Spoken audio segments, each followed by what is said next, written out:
This is a Reader's Digest version containing many of the interesting parts of the Flat Earth theory. For those who have already started seeing things with new eyes, it will be mostly a recap, but there could be a few new angles you haven't looked at. For the rest of you who are new to this, the first question is invariably, is this a joke? Because it's a joke, right? And that's where we start, because it's one of our two basic childhood facts. 1 + 1 = 2, and the Earth is a globe. We're taught this before almost everything else, and that right there should give you a clue on how serious this secret is. But for those who have forgotten their history, here's the modified Men in Black version. For the first 4,000 years of our civilization, we believed that the Earth was a flattish disk surrounded by a solid dome barrier called the firmament. All of the 5 major religions had their own version of this, and the churches enforced the belief. Then, around 1514, a man named Copernicus created a new model of the world. He stated that if the Earth was spinning around 1,100 miles an hour and circling the sun at 60,000 miles an hour, the world was then round. And while the math more or less worked, there was a problem. It was 1500, and the technology to prove such a theory wasn't there. The first balloon to carry people wasn't invented until 1760. Sailboats were the only travel over water, and the fastest thing on land was a horse.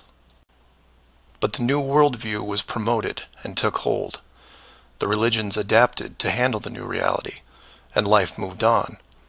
More importantly, the globe model was quickly introduced into the education systems.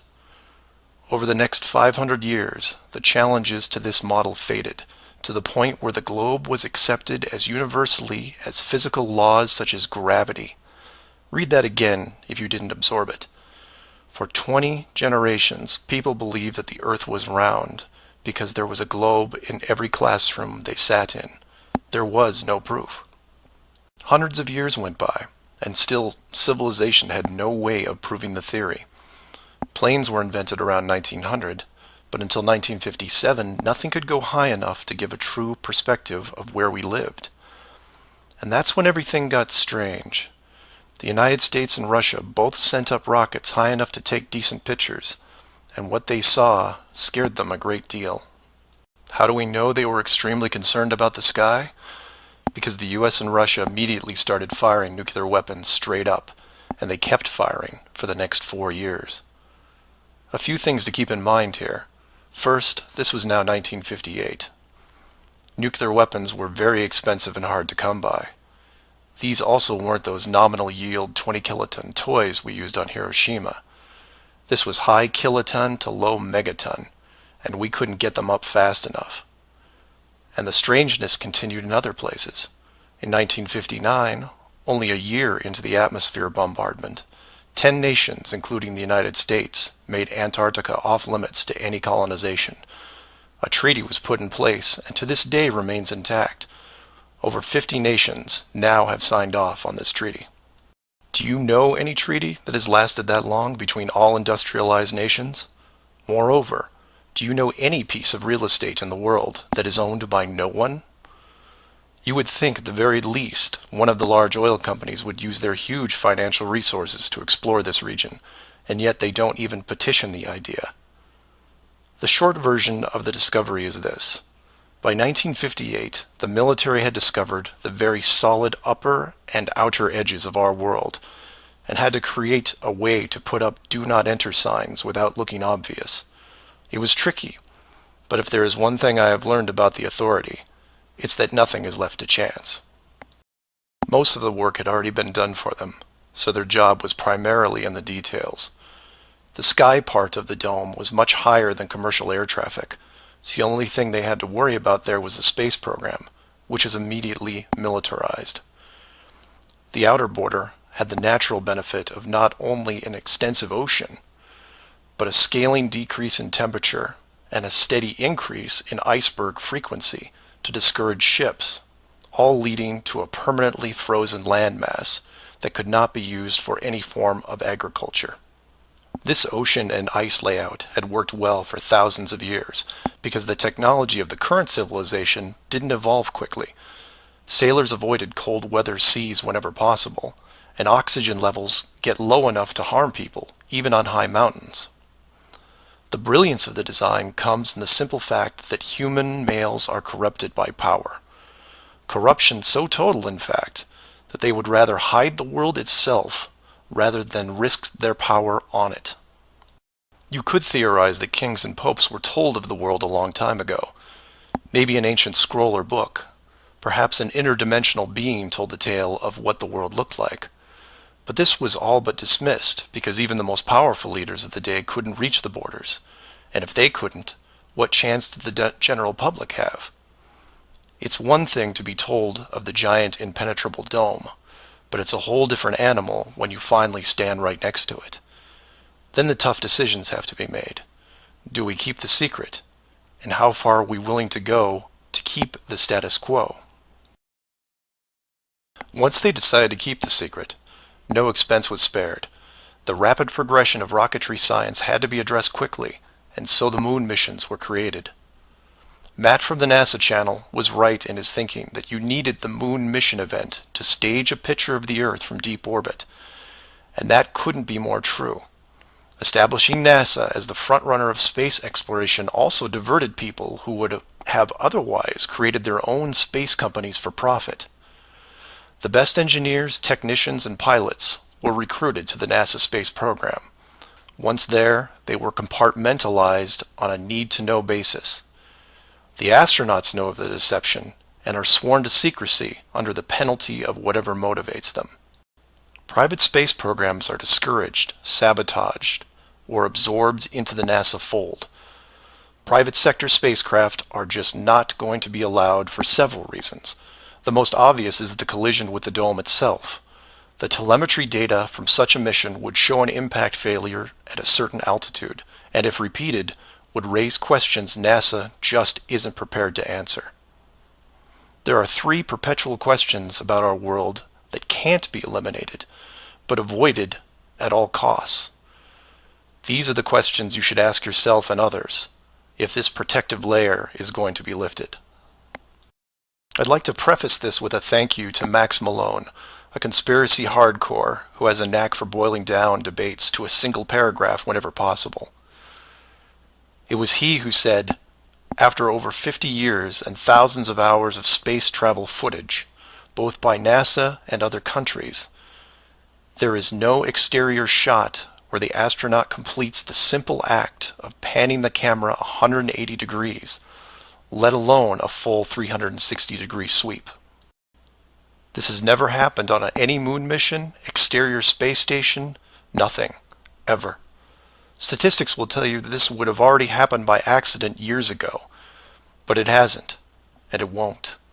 This is because of the rule they cannot break, the same rule that applies to television set shows that never show the fourth wall. Why? Because there is no fourth wall. Number 2.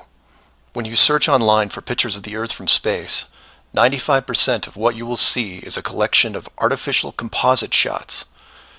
In 2000, when I did this search, there was exactly 1 picture by NASA showing the bottom part of Africa and Antarctica. Now that picture is hidden within hundreds of simulated images. There are HD cameras everywhere, and no one is taking a shot of the Earth, because you can't get enough altitude to do it. Number 3. The commercial air travel routes for the southern hemisphere are wrong. This is an easy thing you can check out in 60 seconds. Take a map reading of the distance between anywhere near Australia and anywhere in South America. It's a straight shot across the South Pacific. Now find your favorite travel site and try to get there non-stop. See what happens. The routes start turning ridiculous.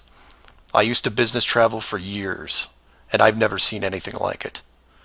It's the one thing in the general public world they can't hide, the actual distance between these 2 places. On a round world, the flight is easy, just a straight shot across an ocean. But on a flat world, it becomes the greatest distance between 2 points. There are no shortcuts, so they distract you with multiple connections and layovers. It's only blind luck that the United States was in the northern hemisphere. Otherwise, the increased traffic would have raised eyebrows by now. I know, I know. It's madness. It's lunacy. There are people who will tell you straight to your face that all the leaders of the world are lizards, and yet these people laugh out loud when you say the words flat earth. I was, and still am, a huge conspiracy guy. I literally ran out of new tin hat topics to research, and I still wouldn't look at this one without embarrassment. But every time I glanced at it, there was something unresolved.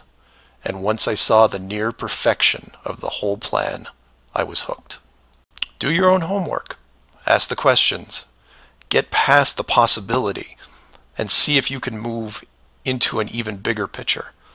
Like who built the dome and why. That's where it starts to get really interesting and things start opening up. I know I said years ago that the greater good was something that should be preserved. That JFK, Pearl Harbor, and 9/11 were inevitable. I still believe it. And I understand the decisions. The globe illusion, however, has run its course over the last 500 years. It's time to start again. If that means we end up getting the attention of who or what created this place and force the reset of the world, is that such a bad thing? I've put some links in the description that you might want to check out, like the current map projections used by the USGS, the United Nations logo, the Flat Earth Society, high-altitude nuclear tests, the Antarctica Treaty, among others. I'm not allowing ratings or comments on this video for several reasons. One, this topic seems to bring out the worst debates because of the initial denial. That, and I've seen dedicated trolls on the Flat Earth Society website who show up every day and say the same thing to new forum members. It's a joke. It's not serious. Nothing to see here. Kind of strange that there are full-time trolls on a site that has less than 500 members worldwide. That being said, please feel free to contact me at msargent23@comcast.net, or heck, just call 303-494-6631. I know no one uses the actual phone anymore, but I'll answer what I can. Flat Earth Clues Part 1, The Empty Theater. This is part of a series of clues that can help you get your head around both the design of the flat Earth system we live in and who has been involved in the deception to hide it from you. The clue you have to look at is built upon another conspiracy that has been around for decades, namely the space program. Most of those watching this are aware of the varying theories revolving around NASA, the Apollo program, the Space Shuttle, the International Space Station, and so on. The clue itself isn't based on one of these highly debated topics, but the lack of one. More specifically, motion pictures based on actual events. This, like others in the series, is something you can check out for yourself. Everything you need to reference this is online. To begin, think of all the movies involving space travel that you've seen in your lifetime. You'll start with the obvious: Star Wars, Star Trek, Alien, just to name a few. In fact, if you go through your own personal list, you could probably come up with over 100 different off-world movies without breaking much of a sweat. That part is easy. For the second group, try to come up with space movies that aren't fantasy-based. You'll get a list that has Red Planet, Gravity, Mission to Mars, 2001, things like that. These films will usually take on a not-so-distant future theme and where we could be down the road. And it's still a pretty good-sized list. These first two groups of films are encouraged by the authority because they reinforce the globe model through assumption. The entertainment system demands that the globe view and solar system concept is a given. Therefore, the actual worldview must also be true.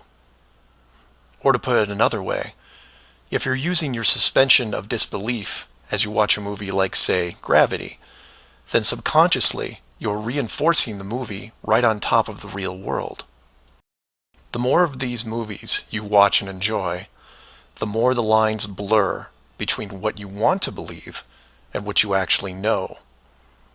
Watch enough movies about Mars, and you will be less astonished when NASA announces an actual mission to Mars.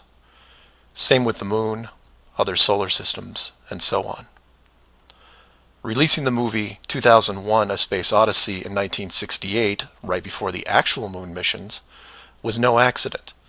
It took the greatest director of all time 5 years to make, and several people who saw the theater screenings claimed that many military groups were listed in the credits, only to be removed years later. But 2001 is just a side note of this clue. For those who really want to dig into Stanley Kubrick's hidden vision, I highly recommend the documentary Room 237. A link to it is below as well. Now you are aware of the first two groups of space films. There are those that contain generous amounts of fantasy, and those who try to paint our near future. These two groups are easy to find. The third group is a challenge, and again, that's where things get interesting. The Moon missions concluded in 1972, and even though it's still considered the greatest achievement by mankind, no fact-based movies were made regarding it until The Right Stuff was released in 1983.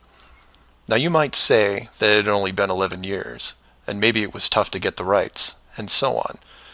But that's not what made the film interesting. The movie ran extremely long for 1983, coming in at 3 hours and 12 minutes. It was an exhaustive look at the astronaut selection process, the competition, and the training facility itself. But when the credits rolled 3 hours later, chronologically, they had only gotten to the low Earth orbit missions. Just for fun, Google The Right Stuff movie and see how many spacecraft you can find. It won 4 Academy Awards and did a great job at the box office, but the Apollo missions were never touched. The only other major motion picture that involved the actual moon program was Apollo 13 in 1995, a full 12 years later. Apollo 13 only covered a single moon orbit and no landing or close-up reference to the previous missions below them. And after 1995, that was it. Nothing. Hollywood is known for leaving no stone unturned, with reboots and sequels to nearly everything. Yet in almost 60 years, there has never been a single moon mission movie based on actual events. Hundreds of science fiction films reference in it. Everything from Superman to the Transformers. But literally nothing that covers the moon's surface. 6 complete moon missions involving multiple vehicles, moon buggies, playing golf, and no one wants to touch it. Now, to be fair, there was a TV miniseries in 1998 covering the subject. It was produced by Tom Hanks, who got involved after starring in Apollo 13. There has been no professional production of any kind since then. Again, just for fun, Google From Earth to the Moon TV series and see what you find. The why is easy, and the clue revealed. If Hollywood makes a movie about the moon landings, and it's indistinguishable from the real thing, then how do you know which is real? It raises some subtle questions involving stage technique and how long they've been in place. If Hollywood could fake it now, then when did they first have the ability? There is one other movie which stands out, and I mention it because I can't believe it ever got made, is Capricorn 1. The film's plot involved the faking of a Mars mission and how it could be accomplished. In short, it's part of the Conspiracy World Bible. I highly recommend it, and the link is below. To summarize, all space movies are encouraged by the authority, except for the ones that are based on actual accounts. Those are not allowed. The moon program has been buried in entertainment because the moon cannot be reached. It's either outside the barrier or just a highly rendered image, like any planet you see when entering a video game. The world is flat, and this is just one clue. So do some of your own research and ask questions. Please feel free to email me at msargent23@comcast.net or 303-494-6631. Flat Earth Clues, Part 2, The Bird Wall. This is part of a series of clues that can help you get your head around both the design of the flat Earth system we live in and who has been involved in the deception to hide it from you. This clue revolves around one of the most remarkable men you may have never heard of, Richard E. Byrd, and his relationship with Antarctica and the secretive missions he carried out there until his dying day. Some of you have followed the legend of Richard Byrd through the Hollow Earth theory. We aren't going to be covering any Hollow Earth in this video, but instead focus on the man and his involvement with the South Pole. The Reader's Digest version of Richard Byrd is as follows. Born in 1888, he became an American naval officer who specialized in feats of exploration. He was a pioneering American aviator, Medal of Honor winner, polar explorer, aircraft navigator, expedition leader in the worst environments in the world, and the youngest admiral in the history of the Navy.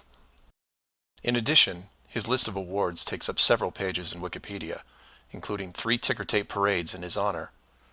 In short, he was Indiana Jones on steroids. Some people will say that Roy Chapman Andrews was the real Indiana Jones, and you might be right.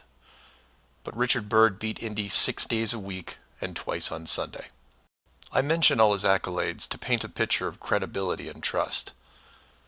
The governments of the United States and the world trusted his judgment and leadership, and took advantage of every chance they had to put him in charge of special missions. The first large-scale mission was an expedition to Antarctica in 1928. This was noteworthy because even though he had just flown over the North Pole in 1926, all expeditions from 1928 on were focused on the South. The expedition lasted 2 years, and during it, at the age of 41, he was promoted to admiral. His second Antarctic expedition ran from 1933 to 1935, and his third from 39 to 40. While in Antarctica, he was also an advisor for other countries who had their own expeditions, including England, France, Germany, and building off previous countries' expeditions from Belgium, Japan, and Sweden. He then helped lead U.S. Navy fleet operations in World War II, was present during the Japanese surrender in 1945, but then something strange happened. He went back to Antarctica.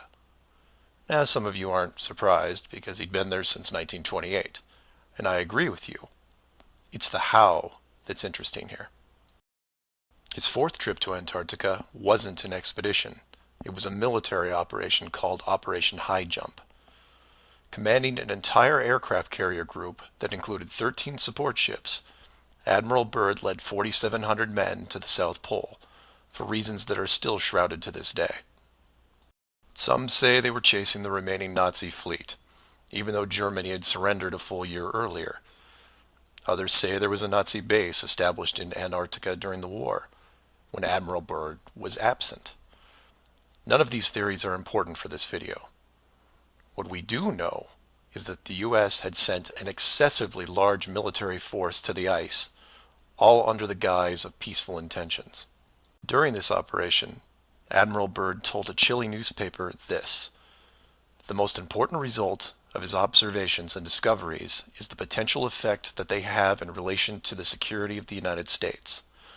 The fantastic speed in which the world is shrinking," recalled the Admiral, "is one of the most important lessons learned during his recent Antarctic exploration. I have to warn my compatriots that the time has ended when we were able to take refuge in our own isolation and rely on the certainty that the distances, the oceans, and the poles were a guarantee of safety."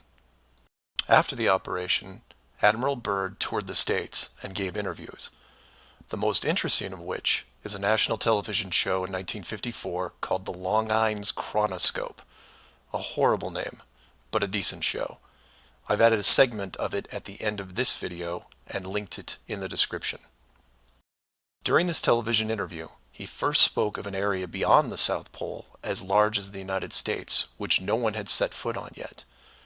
He then went on to say that there would probably be expeditions year after year because the U.S. government had really become interested. The interviewers then probed as to why the interest in the South, when any perceived military threat from Russia, keep in mind this was 1954, would be from the North. He went on to say that it was the most valuable and important place in the world for science. It involved the future of the nation, an untouched reservoir of untapped resources, including coal, oil, minerals, and uranium. He added that at the time of the interview, there were 7 nations currently engaged in Antarctica, including Russia, Australia, Argentina, Chile, and New Zealand. During the interview, the Admiral talked about planning the next military mission to Antarctica. It was called Operation Deep Freeze and ran from 1955 to 1956. The mission was completed, and he supposedly returned home. Now this is where you come in and say, so what? And normally I'd agree with you, except for what happened next. Nothing happened next. The missions just suddenly stopped, and that was it. No other expeditions, military or otherwise, were conducted on the continent, ever. Then a treaty was put in place banning any country from doing basically anything. The end. And if you're wondering what you're missing, it's this. Admiral Byrd goes on television, says that this massive body of land, most of which sits on a plateau 2 miles high, is rich with every resource you could ever want, energy rich, pristine, with no indigenous population or plant life, and every country that has sent teams is ready to carve it up like a big turkey. Not to mention, there's an expanse of land larger than the United States they haven't even looked at yet. And out of the blue, everyone just calls the whole thing off? There are no environmentalists in 1959. This is land of diner food and 20-cent gas. I'm calling total BS on this one. The dollar value of the initial resources find would have fueled armies of greedy companies. So what happened? They found the edge, that's what. And the last thing they were going to do was let unsupervised companies near it, regardless of the money. Even if it was hundreds of miles away, you couldn't allow resource corporations even into a safe area, and then years down the road as they expanded, tell them, oh, sorry, you can't go beyond this point. When the companies would ask why, what would you tell them? And now the interior of Antarctica is off limits, with no revisions until the year 2041. You can take tours of the outer islands, but there is a hidden line, enforced by the military, that you will not be able to cross. Because the interior is actually the exterior edge. It's there, it's hidden, and it's protected. The Earth you live on is flat. So do some of your own research and ask questions. Please feel free to email me at msargent23@comcast.net or 303-494-6631. Our very distinguished guest for this evening is Admiral Richard E. Byrd. The North Pole used to be a no man's land, but these are the days when, by buying a ticket on a commercial airliner, you can fly across the North Pole and drink a cocktail at the same time. Yet only 70 or more years ago, about 35 years ago, our guest tonight found out whether there was any land north of the North American continent. He made that first discovery flight, and I must say that Admiral Byrd, our guest tonight, is not only our greatest living explorer, but he's been an inspiration to countless Americans. Admiral Byrd, you've been to both the North Pole and the South Pole. Is there any unexplored land left on this Earth that might appeal to adventurous young Americans? Yes, there is. And not up around the North Pole, because it's getting crowded up there now, because they find out it's really usable, not only to live in, but militarily. But strangely enough, there's left in the world today an area as big as the United States that's never been seen by a human being. And that's beyond the pole on the other side of the South Pole from Middle America. And I think it's quite astonishing that there should be an area as big as that unexplored. This is a tremendous So challenge. there's a lot of adventure left down at the bottom of the world. Admiral, an expedition to which I believe you're the advisor is now en route. What is that expedition doing? Well, that's the icebreaker Atka. And it's a reconnaissance expedition is going down to the South Pole area to make certain observations and to look for some bases. They will be back in April, and they will report back, and upon the information we get from that undertaking, we will base the bigger expedition that's to follow. Is that very definitely planned, or is that... That is being planned right now. So I'm willing to say to you that there will be a number of expeditions that will follow, I think, year after year, at the bottom of the world, because the government has really become interested. Well, Admiral Byrd, I can understand, I think everybody can, the interest in the North Pole because it's so near our greatest challenger, Soviet Russia. But why this interest in the bottom of the world? Nobody living down there, is there? No, it's pretty cold. There's only one permanent resident, that's the emperor penguin. The little ones live further north. I tell you one reason they're interested. It's by far the most valuable, important place left in the world for science. That's why the scientific groups all over the nation are really interested. But more important than that, it has to do with the future of the nation, those to come after us, or even during your lifetime, because it happens to be an untouched reservoir of natural resources. And you know, as the world shrinks with an ever-increasing acceleration, far-flung places once useless, like we thought the North Pole was, and no man's land, become very useful. The bottom of the world will be important, not only to us, but to our allies. I was going to ask you, does it have military importance? It has some, and as the world shrinks, it will continue to shrink with an ever-increasing acceleration, thus bringing these places closer. And in the future, I can see a time when it will be very, very important strategically. Well, has the development of air power increased the strategic importance of places like the very much Parma so. Peninsula, was it? Very much so. Even now, if anything happened and we lost the Panama Canal, we would have to control the islands just north of Antarctica, which are part of Antarctica. Then between there and Cape... Admiral, you speak of the resources of Antarctica. What are they? What are the natural resources there? Well, we've found enough of coal within 180 miles of the South Pole in a great ridge of mountains. It's not covered with snow, enough to supply the whole world for quite a while. Well, that's the coal. Now, there's evidence of many other minerals. We are pretty sure there's oil. Now, that coal shows the bottom of the world. Now, by far the coldest spot in the world. Where that coal is gets 100 below zero in the winter. well, It was once tropical. So we think there's oil there, and there's evidence, probably uranium there. is it any secret? Is there uranium there? That would be the only thing that would be practical to actually go after, I suppose. Everything else would be economically unfeasible, wouldn't it? Well, as we recklessly expend our resources, the time will come when we'll have to go after that stuff down there. Well, you know, I avoided what you said about uranium. I'm not sure about that. I don't want to have the world fight over the Antarctic. Admiral Byrd, is there a competition among other nations to try to get information about Antarctica and possibly to secure some of these resources? Well, yes. There are now 7 nations very much interested. Russia is interested tremendously. That I'm sure of. Australia has an expedition down there. The Argentine, the Chile, New Zealand, Britain, and so on. Now, you can understand those people down there being interested because they live down there, the New Zealanders, the Argentinians, the Chileans, and the Australians. And so we don't do much about claiming anything. Admiral, you make Do we this sound a little crowded. Are there that many expeditions now there or en route there?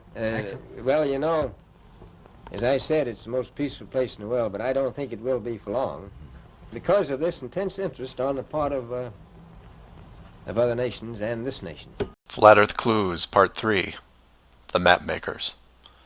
This is part of a series of clues that can help you get your head around both the design of the flat Earth system we live in and who has been involved in the deception to hide it from you.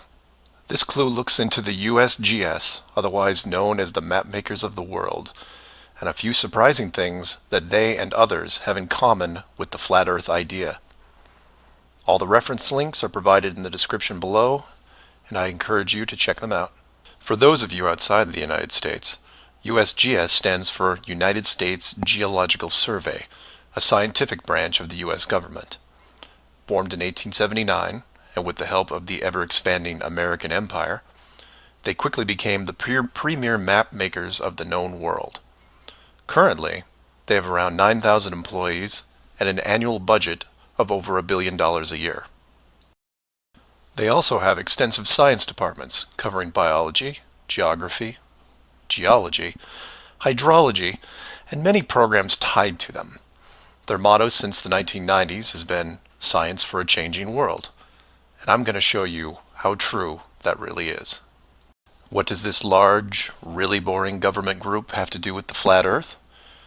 To understand that, you have to look into their origins, which is in geography. To do this, you'll need to open another page that specializes in maps. The maps you see in this video are from Wikipedia, but there are others you can reference as well. The wiki list of map projections isn't much to look at as a whole, although there are a number of interesting takes on the world view. Not only do they have just about every perspective when it comes to the land we live on, but some detailed information on where the map originated, including name type, the origin or creator, and the year the map perspective was proposed.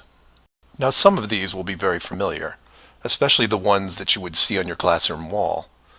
There are a number of variations here, but the one that has been debated on recently would be this one, the Gauls-Peters, which accurately shows the size difference between the continents, the most obvious clue being that the white continent of Greenland is actually tiny compared to Africa.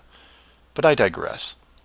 If you keep going down through all the different shapes, you'll get into circular maps, but only one of these is a top-down perspective that shows the continents in the center surrounded by an unbroken ring of ice.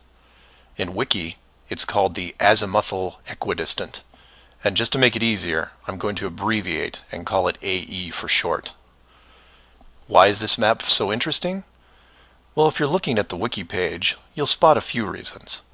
The first is that in the notes section of the map, and I quote, "Used by the USGS in the National Atlas of the United States." It also mentions that it is used as the emblem of the United Nations.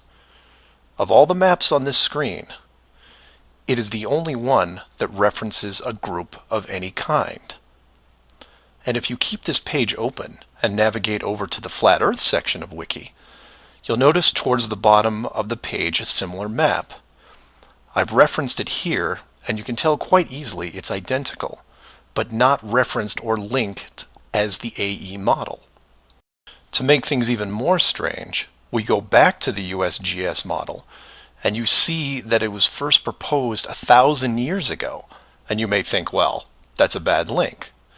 So you compare it with the person who proposed it, and you get this guy, Al-Biruni. Who was Al-Biruni? Well, he lived around 1,000 years ago and was considered one of the greatest scholars of his era, schooled in multiple sciences. Have you ever heard of him? I hadn't. Maybe it's multiple bad references in Wiki. Well, no, because NASA knows who he is and named this moon crater after him. So why is the USGS using a version of the world map designed by a 1,000-year-old Persian scientist? Because it's correct. That's why. So to be clear, let's compare them again. The United Nations flag, the USGS official map of the Earth, and the Flat Earth model. All identical, but one isn't recognized and instead ridiculed as an outdated look at the world. And this is one of those political quandaries that the authority gets stuck in. The short version is this. The government is on the same page as the flat Earth, but they can't admit it, even in confidence. We know the Earth isn't flat, they say, but it really is. We know you use the same map as we do, but ours is just an image.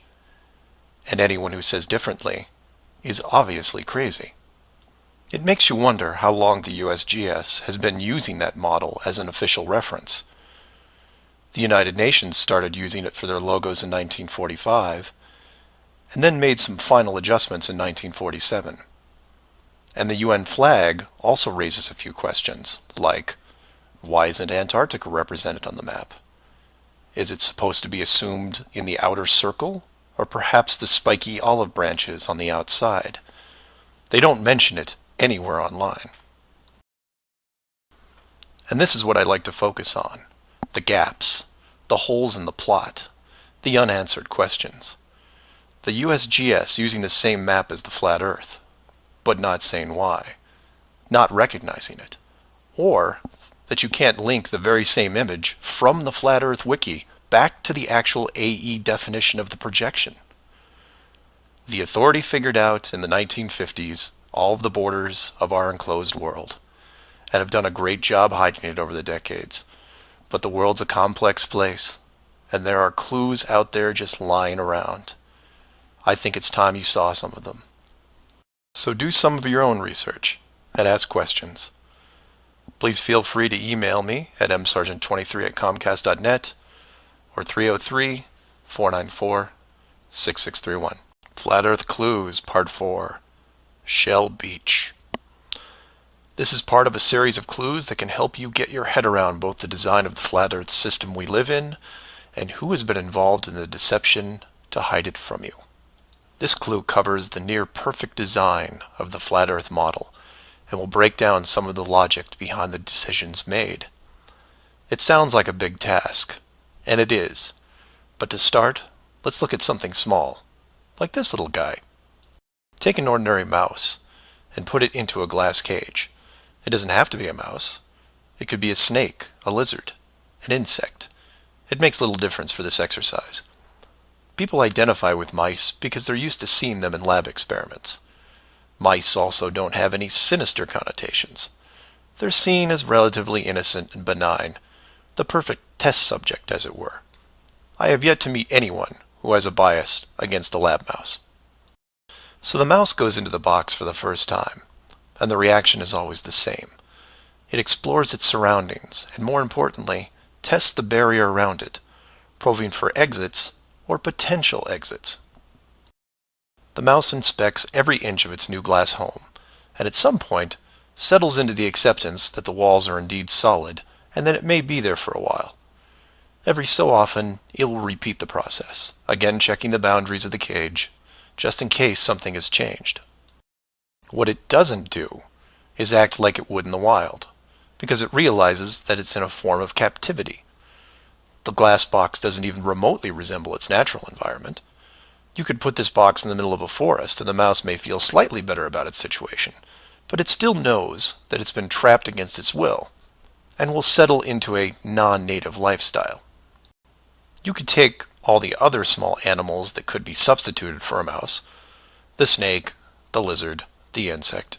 It makes no difference. The result will invariably be the same. Repeated probing for escape routes, then acceptance. Take the same animal and now put it into the middle of a 100-mile square wildlife preserve, surrounded on all sides by a similar type of glass enclosure. The creature doesn't even bother to rush the size of the preserve and start testing the boundaries, mostly because it's out of visual range. It could be days or even weeks before it even encounters a single fence. The animal's routine is spent doing what it normally would do. It eats, it sleeps, it breeds. It does everything that it would naturally do in the wild. If one day the animal approaches the fence, there might be some curiosity, but any anxiety is quickly resolved by just turning around and heading back into the vast expanse from which it came. The fence does not pose a potential problem for the animals in the preserve because it is so small compared to the expanse they live in, and dwelling on it doesn't hold any interest. We're assuming here that the fence is high enough to discourage flying creatures as well, deep enough to stop burrowing classes, and if you want, reaches the floor of any nearby bodies of water, stopping any clever aquatic types. The point here is that all creatures great and small inside a giant wildlife preserve, when encountering the fence, wouldn't care. They would all, in their own way, just shrug and move on with their lives. However, if you take a human, male or female, regardless of education or nurturing, and put them in the exact same wildlife sanctuary, the response would be quite different. When the human approaches the glass fence, they don't see it as a minor distraction. They pause, they wonder, and more importantly, they ask questions, either internally or amongst others. Why is the fence here? How far does it reach? Can I dig underneath, or climb over, or go around it? These questions continue in a way you might imagine, but eventually a bigger question jumps to the top of the list. Who built the fence? It is that which changes not only the type of questions being asked, but how the human being, or beings, look at their world. The giant wildlife preserve suddenly gets smaller. Each new fence border discovered starts to artificially constrict their expanse, even though the dimensions haven't changed. Before long, the preserve, their home, loses some of its relevance. The fence is a reminder of the unknown. It provokes fear and endless speculation within the human. Given enough time, the importance of the preserve continues to be reduced, especially in relation to the fence. And the reason why it's so engrossing for the human is simple. It's there. It's real. They can see it, and maybe even touch it. Adding more humans to the equation increases the disparity of this situation by orders of magnitude. Have you seen the fence? Do you know how long it's been here? Have you ever known anyone that's been outside it? It's older than us. Who is responsible for the fence? What can we do to appease the group that created it? You can see what this might lead to. A long-lasting group hysteria would entrench itself within the population, grab hold and never let go. The fence is bigger, older, and wiser than they are. It humbles them, it angers them, and it is forever. It is their proof of a higher power. Maybe not God, but certainly God-like. No civilization, regardless of technology, discipline, or age, would be able to cope with the existence of it. For the human psyche, there are just too many questions that go unanswered. Life would never be able to progress normally. To summarize, a garden variety wildlife preserve would work for 99.99% of all the world's life forms. For human beings, however, you would need to make some modifications, or really just one big one. So let's take a look at a few examples of how this could be accomplished, and from there expand it. The first failed example can be seen in the 1998 movie Dark City. This is a good starting point to get you in the right mindset. The premise here is that an advanced race creates a small flat earth area, complete with a traditional dome. The design, however, is initially flawed in that they built the city all the way to the outer edge, leaving no room for error. To compensate for this, they altered the memories of the human population on a regular basis, therefore repressing any long-term investigations. However, in movies, there are always anomalies, like the police officer who realizes that even though he remembers visiting a place called Shell Beach, there is no way to reach it, because Shell Beach is outside of the flat world and never existed. He just keeps going around the circular city that has no exits. In the end, another man, the hero of the movie, makes it to the edge, steals the advanced race's power, and creates an ocean, which really should have been there in the first place. Move from there to a movie released only 4 months later called The Truman Show. Inevitably, all flat earthers have to take a hard look at this movie from a technical point of view. The movie follows the same lines as Dark City, but in a much more relatable premise, that of a giant television stage built so that the outside world can watch a person go through his life without any knowledge that he is living inside a flat world, surrounded by a physical dome. The movie is interesting on several levels, including construction. Using their existing model of a small town, bordered on one side by a large lagoon and wilderness, and the other a seemingly expansive ocean, while better than Dark City, still had its flaws.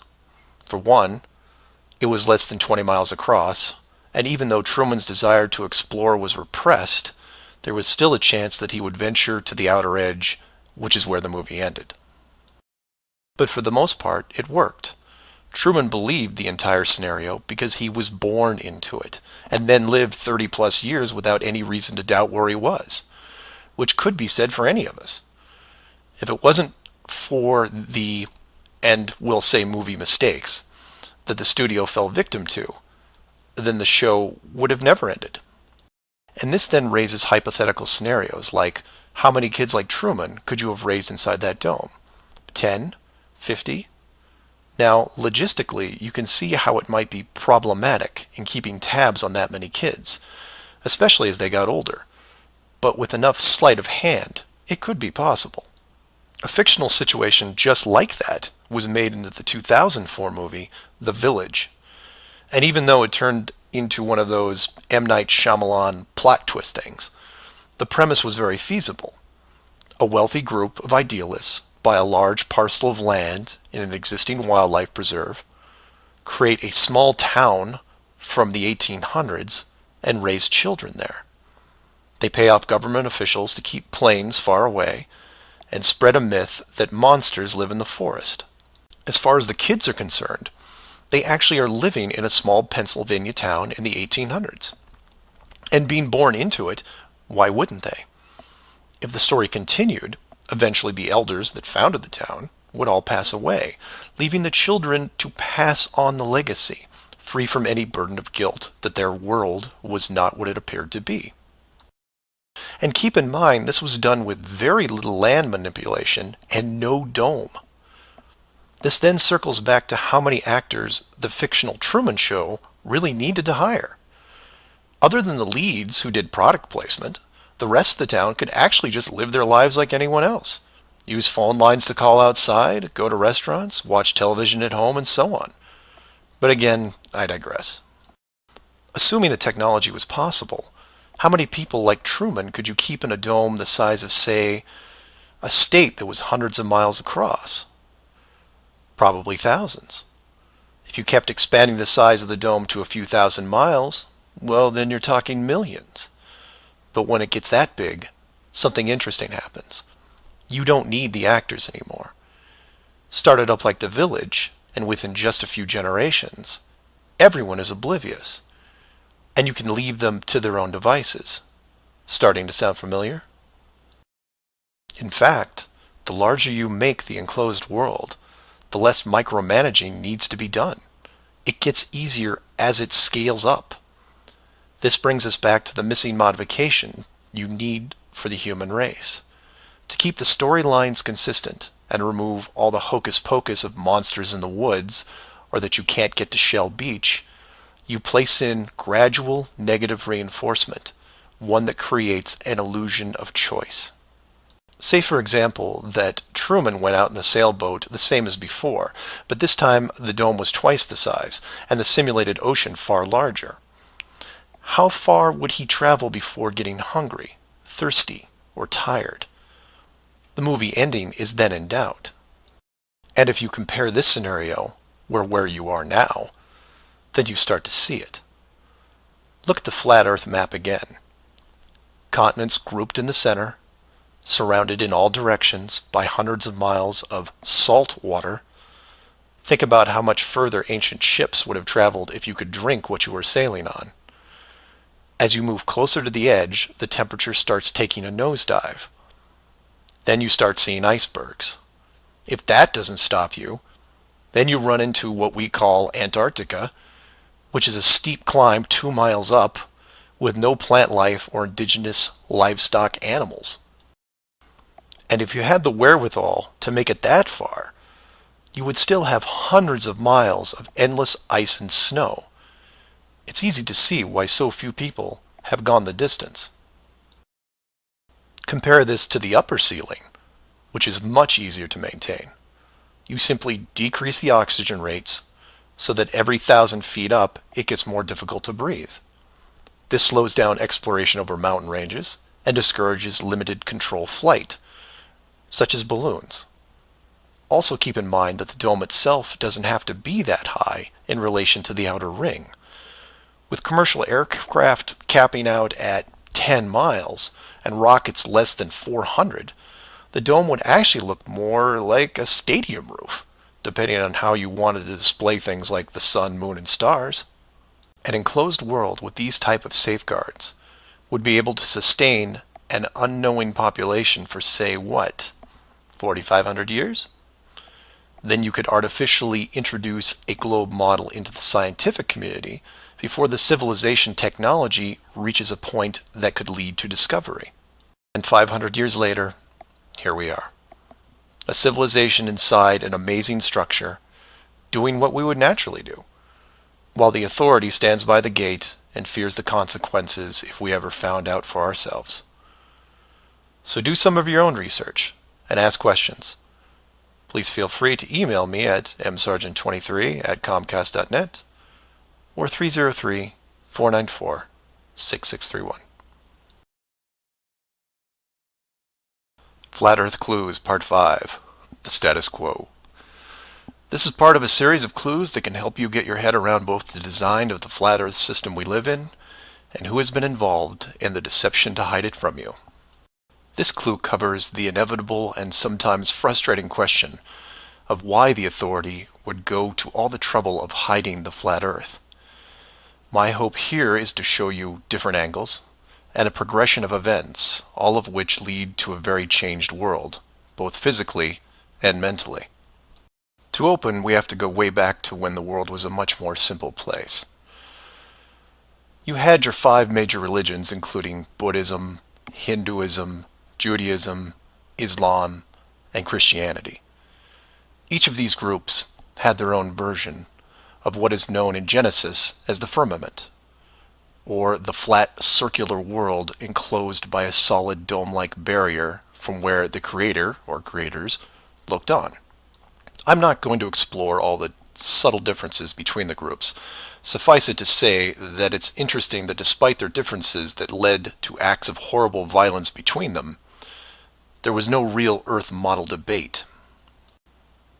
So around 500 years ago, the science community, led by Copernicus, who probably had a little help, introduced what we now know as the heliocentric, or globe model of the world, which in turn changed the solar system, galaxy, and so on.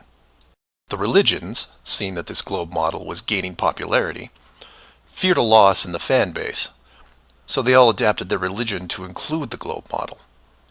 From their point of view, it was a small change from a circular to a globe world, and really, in a few generations, who would remember anyway? So the churches, mosques, temples wrapped up their flat Earth model in a metaphoric soft cloth and put it in the drawer with the good silver for safekeeping. Remember this, because we'll come back to it later. And hundreds of years went by, with science promoting all the aspects of the globe, and the religions promoting their beliefs upon this globe. The world kept spinning, so to speak, and everyone was happy. Then in the early part of the 1900s, you get this pesky explorer named Richard Byrd. He has family money, all the right connections, and secures basically unlimited funding and the government green light to probe every piece of unseen territory there is. It was inevitable, I guess. A young man who has an unquenchable desire to see all that there is to see, and then granting him the tools needed to accomplish this goal. He pulls a Truman and gets lucky, crossing the vast salt ocean, avoiding the icebergs, arriving at the frozen coastline, and he keeps going. He was never going to stop. One day, after crossing hundreds of miles of high-altitude ice and snow, Admiral Byrd sees it, a barrier. And to him, it's just a barrier, not the barrier. He is but a tiny speck in front of it. It stretches out on both sides as far as he can see, and straight up so far that he can't discover the beginning of the arc. The great explorer now has a new challenge, finding the shape of this thing. It's much like a blind man describing the elephant. Until you feel out the whole thing, what do you really know? If you look at the AE, or Flat Earth Overhead Map, you see the problem. To even determine the scope of the outer wall, you have to circle it. It would have taken months, if not years. You could use a series of ships going in opposite directions, or planes, but there are refueling stations that need to be built, and so on. His task was challenging to say the least. Admiral Byrd kept laying the groundwork of the great discovery until his eventual death in 1957. A year later, the United States and Russia found the upper edge.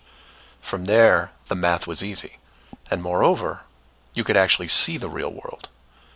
Then, of course, there is the decision, or deception, depending on how you looked at it. The authority made the call to hide the actual shape of where we live, then sealed off the outer edge from prying eyes, and created the space program not only to reinforce the globe model, but to control it. There was really only one reason they cared about this, and it takes a while to process. So let's look at the immediate effects of actual disclosure and work our way up to the authorities' biggest fear. For this exercise, we'll look at releasing the news today instead of, say, 1958. While 1958 would have been easier, it's much more relevant and entertaining to explain it in modern terms. We start with a press conference by, let's say, the United Nations, who have discovered that the world is indeed enclosed in a giant high-tech dome of unknown origin and age.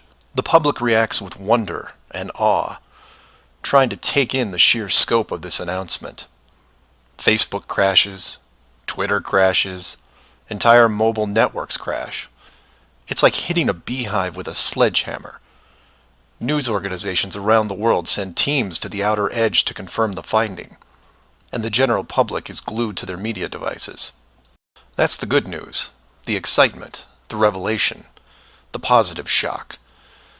Then the bad news starts coming in waves, some of which you might not expect. The first is the immediate disbanding of NASA and all other world space programs, for obvious reasons.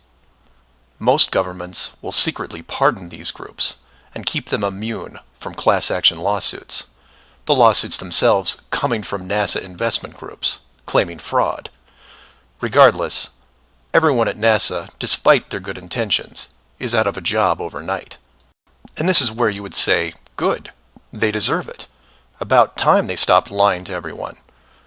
Oh, but it doesn't stop there, because every contractor and subcontractor that are exclusively tied to NASA, they have to shut down as well. Fine, a few thousand jobs lost, no big deal. And the ripples continue to spread, some bigger than others. Observatories all over the world close their doors, and the reasoning is this. If you've been looking at the ceiling for decades and couldn't tell it was a ceiling, then what good are you? Every university in the world that has an astronomy or astrophysics program, well, they don't anymore. Stephen Hawking, his book writing days are over. Carl Sagan, no more nova in syndication, I guarantee it. Those professors are going to have to retool their skills and be prepared to answer one giant question. How did you not see it? Weren't there clues? People start finger pointing, and it will continue for years. And still my fellow flat earthers will say, well, hell, that doesn't sound too bad. So some nerds around the world lose their jobs. So what? You don't get off that easy, is what? The finger pointing at the now defunct NASA will then turn to finger pointing at the government, who directed the whole thing. This is where we run into some dangerous ground, involving things like the Ark of the Covenant, the Holy Grail, and the Ring of Power. And you say, you lost me. I was with you until you started bringing up religious artifacts from movies. And you're supposed to be lost. Of the 5 major religions we mentioned earlier, those being Buddhism, Hinduism, Judaism, Islam, and Christianity, none have been able to produce a supernatural object over the last 5,000 years. And trust me, it would be beneficial to do so. The Ark of the Covenant would benefit Judaism, the Holy Grail Christianity, and the Ring of Power, well, that benefits someone else. Maybe I'll leave alone for now. The point is that all religions are actively seeking their leverage against science. You've heard of the division between church and state. Well, here it is. Advantage church. The barrier becomes a giant religious symbol, and since it is backed by the Big Five, it also becomes universal. The Big Five then go into their drawer with the good silver and pull out this belief that was forgotten but not lost and say, we knew it all along, and science lied to us. Temporarily, all religions unite against science, who has been only moderately weakened by the removal of their astronomy and astrophysics divisions. But the public won't care, because they will listen to the group shouting the loudest, and no one yells louder than the church. They will scream with righteous fury that the dome was built by our God, your God, and the people will turn to science and hear nothing but crickets. And that's where the world changes, because in times of great stress, the public will want words, and while religion has no shortage of them, science simply is incapable of taking leaps of faith. I'll take a glass half full approach and say that anyone listening to this is probably an intelligent, rational person, one who can make informed decisions outside of the conventional doctrine. But for every one of you, there are hundreds, if not thousands, of mouth-breathing troglodytes who will not walk but run to the respective house of religion and say, you were right about this. What else can you teach me? This is what fills the current authority with pause. The unknown response to that question. Will religion take the high road and work with what remains of science to discover the truth? It's possible, I suppose. It's also possible that religion will combine this technologically advanced society with a revitalized and aggressive doctrine that then transforms daily life into something that makes the book 1984 seem like a Saturday morning cartoon show. I'm hoping that mankind will prove me wrong, but so far, that isn't the case. So do some of your own research and ask questions. Please feel free to email me at msargent23@comcast.net or 303-494-6631. Flat Earth Clues Part 6, Depth Perception. This is part of a series of clues that can help you get your head around both the design of the flat Earth system we live in and who has been involved in the deception to hide it from you. This clue looks into the inevitable design question below the surface, or more specifically, how thick the flat Earth design would need to be. To start, let's quickly recap the design features so far. A basic dome structure made up of advanced high-density material, thousands of miles wide, and at least 100 miles in height. The ceiling of said structure being projected upon by an ultra-high definition system using super LED technology and a combination of 2D and 3D imaging to simulate all celestial bodies, including sun, moon, stars, and so on. This ceiling is then protected by a scaling decrease in temperature and oxygen levels to the point where human life isn't naturally sustainable above 4 miles. The lower surface of the dome structure consists of an organic layout of continents grouped at the center, ensuring that no land bridge exists to the outer ring. This is then surrounded by hundreds of miles of salt water in order to limit sea travel. The salt oceans are then adjusted with a scaling decrease in temperature as the outer area is approached, to the point where salt water freezes, forming icebergs, further reducing sea travel. The outer ring is then elevated to a height of 10,000 feet, reducing oxygen levels, and a buffer zone of 300 miles is created. This zone is devoid of all life forms that could be used as food, further discouraging land travel. That all sounds pretty good. But we left out one thing: depth. Keeping human beings away from the ceiling is easy, because it requires higher technology. Protecting the outer ring is a little more difficult, but can be accomplished with layers of negative reinforcement. Protecting the actual common ground is a different challenge, because digging is basic. Everyone knows how to use a shovel, and most construction requires a generous amount of digging. In addition, natural resources such as coal, oil, minerals are harvested through large-scale digging operations. So it's safe to say that any human population is going to be digging a lot of holes because it's easy and it's necessary to continue their way of life.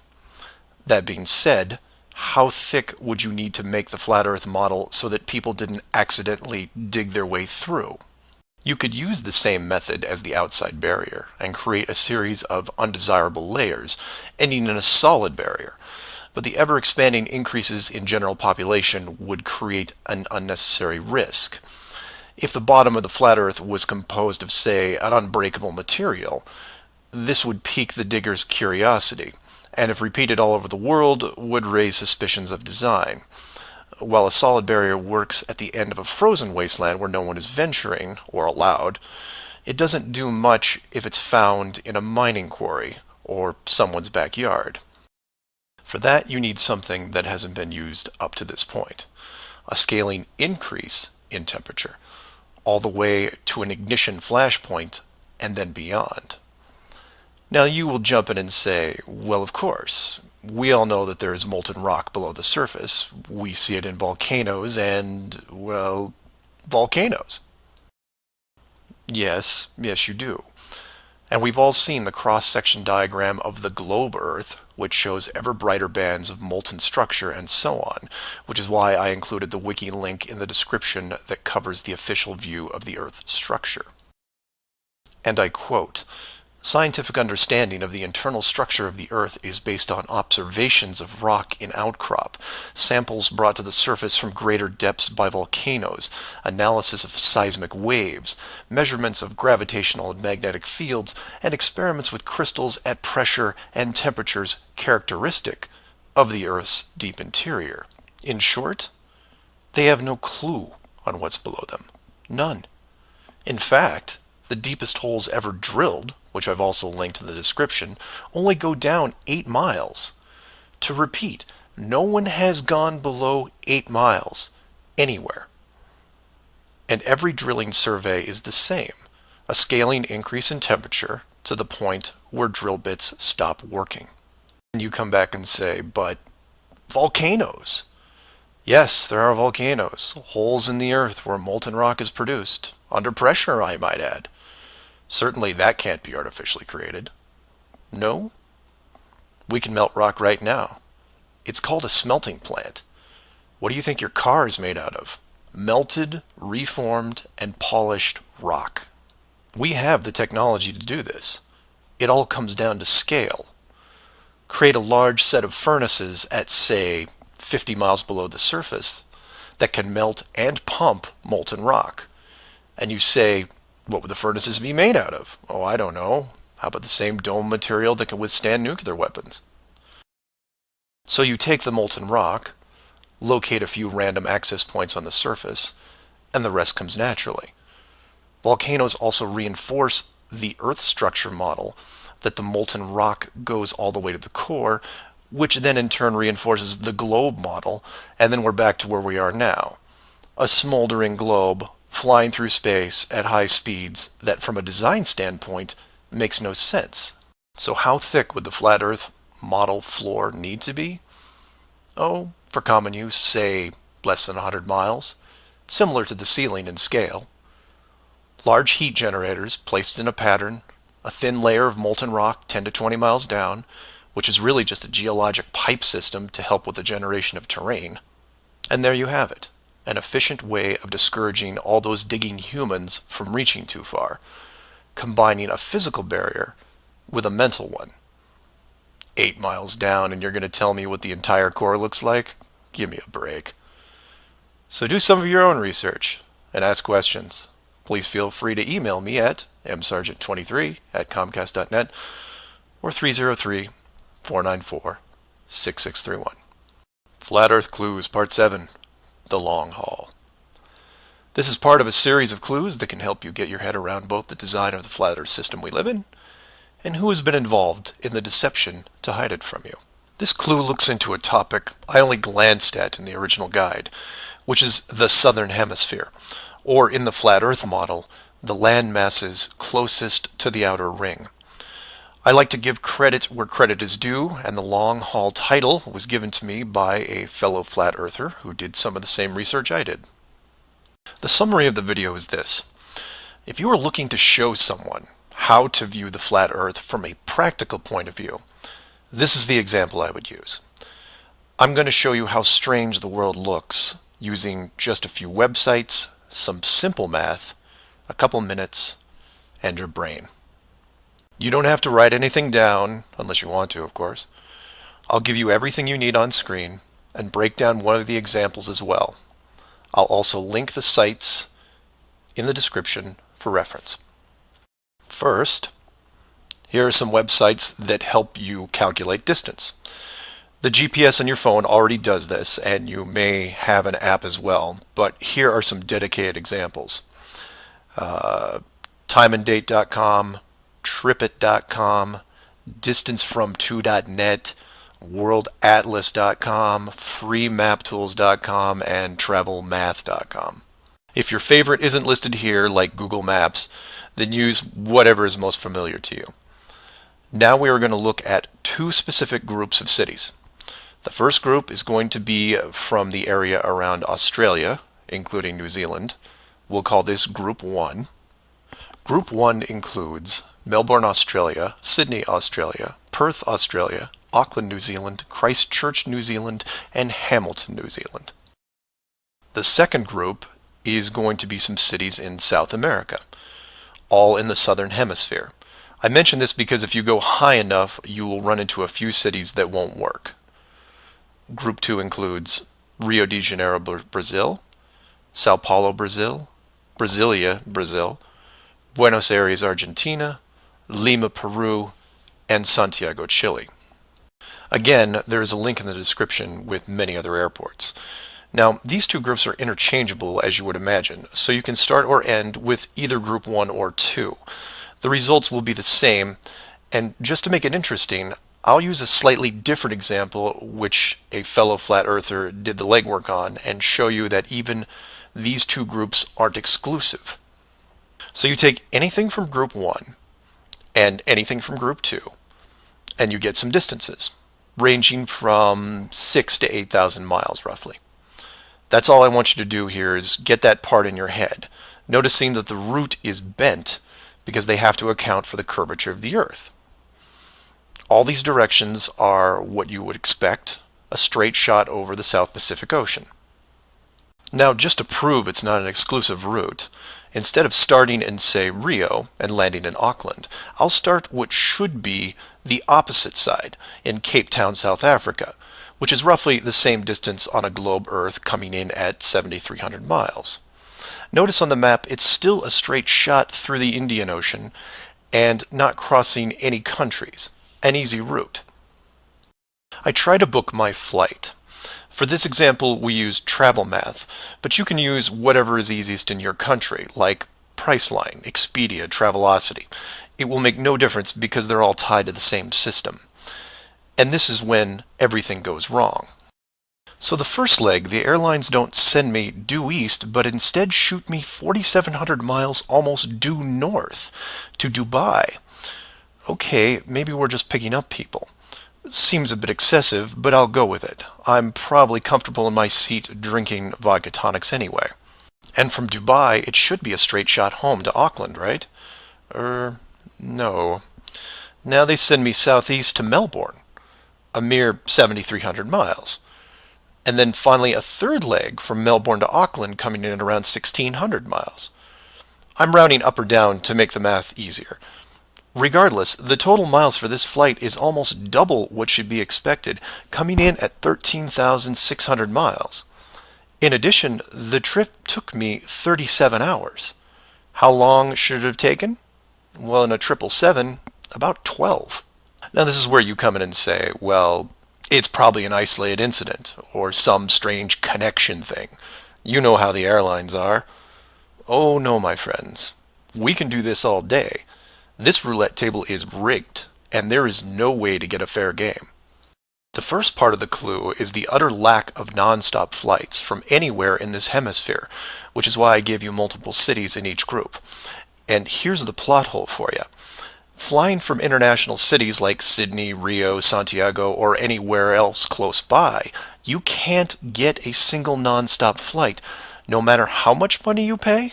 I tried to do this for an entire night, and it was like playing an online casino game, one that I was losing most of the time. The connections kept coming in like spam windows. Start in Christchurch, go to Auckland. Start in Auckland, go to Sydney. Start in Sydney, go to Dubai or Los Angeles or somewhere else that makes no sense. Some of these connections took the trip over 50 hours to complete. Go ahead, try it yourself. You may find one nonstop. But even then, the strangeness doesn't end there, because the speed is wrong. For reference, I included an optimum cruising speed guide from a commercial pilots forum that lists all the international aircraft used in these routes. A 777, the current state-of-the-art flagship plane, designed for maximum fuel efficiency, has a cruising speed of 640 miles an hour. 7,400 miles comes in at around 12 hours. Try to find this route. It doesn't exist. It can't. The closest I came was a one-connection flight with a 3-hour layover. The total flight time was 20 hours. 20 take away 3 is 17, not 12. And this might work if the plane was doing, say, 430 miles an hour. But it's not. In fact, the slowest cruising speed I found was an older Airbus just around 593. But this is all just numbers, right? It is until you pull up the flat Earth map and look at the farthest 2 points, which just coincidentally are anywhere in Australia and most of South America. Or my example of Lower Africa, which you can see isn't west at all. It's a shell game, and a very good one at that. Keep people guessing with multiple connections and layovers, jumping from city to city. People just sit in their seats, trying to sleep through it. And then it hits you. Well, the pilots would know, right? They fly all day, every day. Certainly, they would have figured it out by now. Some of them would get suspicious, sure. Any decent navigator will be able to work out the speed, fuel consumption, and odd connections. But imagine what they would have to get their head around. First, they would have to ignore the world GPS system that has been leading them to their destinations without error. If you want some interesting side reading, check out the link on the history of the GPS. And I quote, "Developed in 1973 to overcome the limitations of previous navigation systems, integrating ideas from several predecessors, including a number of classified engineering design studies from the 1960s. Oh, and by the way, was created by the Department of Defense, the same people that closed off Antarctica. GPS went fully live in 1995. So if you were a pilot before then, you might have been able to pick up a breadcrumb trail. After that, very difficult. Plus, let's say you did figure out that something was off. Who exactly would you tell? The FAA? You would be looking around and wondering why you were the only one to see it. And then what? You make the leap of faith and see that the entire map system is wrong? Never gonna happen. You might as well just tell them that an alien spacecraft followed your plane around for 2 hours. We know what happens then. Start playing Flight Time Casino for yourself. See what interesting things you can discover. And while you're at it, show it to any pilots that you know. But don't forget to leave the words flat Earth out, because that's crazy, right? So do some of your own research and ask questions. Please feel free to email me at msargent23@comcast.net or 303-494-6631. Flat Earth Clues, Part 8, The Creative Force. This flat Earth perspective takes a look at the design from the ever-present why standpoint. And although it will review some of the dome technical features already discussed, I'll try to do it from a different angle, or more specifically, why I might build it. Someone mentioned to me recently that while the dome was a very big concept, it made the world much smaller. Kind of like what Admiral Byrd expressed in an interview all those years ago. This someone also said that it made them sad, which I understood.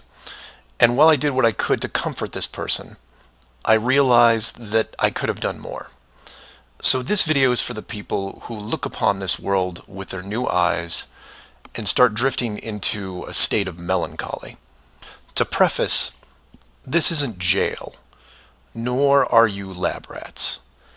And before I'm done, I hope to show you a version of why. To start, let's look at an old story, one that you may have heard involving another enclosed world, kind of like yours. I say kind of like yours because the finished design that you are sitting in right now took several revisions in just about every aspect, much like any project. You come up with ideas, you see what works and what doesn't, and you improve the process until you come up with something that, while not everyone agrees upon, satisfies the best of all criteria. One of the first dome layouts involved a race of people who were supremely driven by ambition. They didn't have a word for lazy or fear. They absorbed knowledge very quickly, incorporating physics, advanced electronics, engineering, and drove their technology with energy from the enclosed world itself. And when their technology had reached the point where the dome's structure was discovered in its entirety, there was no reaction of wonder and awe. They just looked up and squinted at the sky. Eventually, those squints turned into glares. Oh, they had religion, to be sure, and it was tied to their daily lives, but to them, this wasn't religion. It was a challenge. Almost like they weren't that impressed. Hard to fathom, right? Seeing that your world had borders, but instead of being afraid, shaking your fist at the sky with arrogance. But that's what they did. So much confidence and might that when they found out where they really were, a new priority was created. At first, they dedicated broadcast channels to calling the dome builders out, demanding answers, and ran them day and night.